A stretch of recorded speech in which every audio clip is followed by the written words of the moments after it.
আমরা এখন নতুন এক বাংলাদেশের জন্য কাজ করছি, স্বপ্ন দেখছি।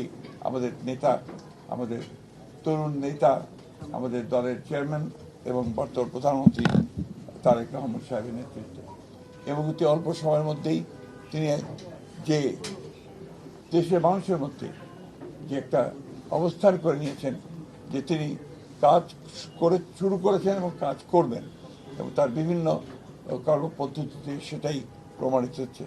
আমরা বিশ্বাস করি, আশা করি যে বাংলাদেশ জাতীয়তাবাদী দল তার নেতৃত্বে আরও শক্তিশালী হয়ে উঠবে, এবং এই সরকার, যে সরকার গঠন করা হয়েছে তার নেতৃত্বে, সেই সরকার সফল হবে বাংলাদেশকে তার ইচ্ছিত লক্ষ্যে নিয়ে যেতে, এবং সত্যিকার অর্থেই একটা সুখী সমৃদ্ধ বাংলাদেশ গড়ে তুলবে, যা আমাদের প্রতিষ্ঠাতা শহীদ প্রেসিডেন্ট জিয়া রহমানের আমাদের লক্ষ্য ছিল।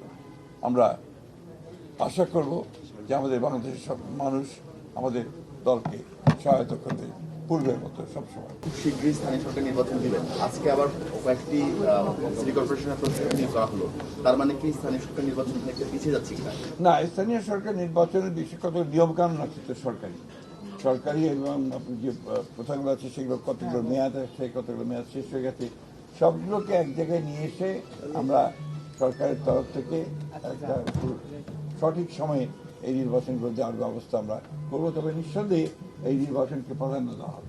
অনেক জায়গায় আওয়ামী লীগের অফিসগুলো খোলা হচ্ছে, অনেক জায়গায় এটা আমরা চাইনি, এবং আমরা যেহেতু আপনার আইনগতভাবে বলা আছে যে তাদের কার্যক্রম নিষিদ্ধ, সেইভাবেই এটাকে দেখা হবে সব জায়গায়।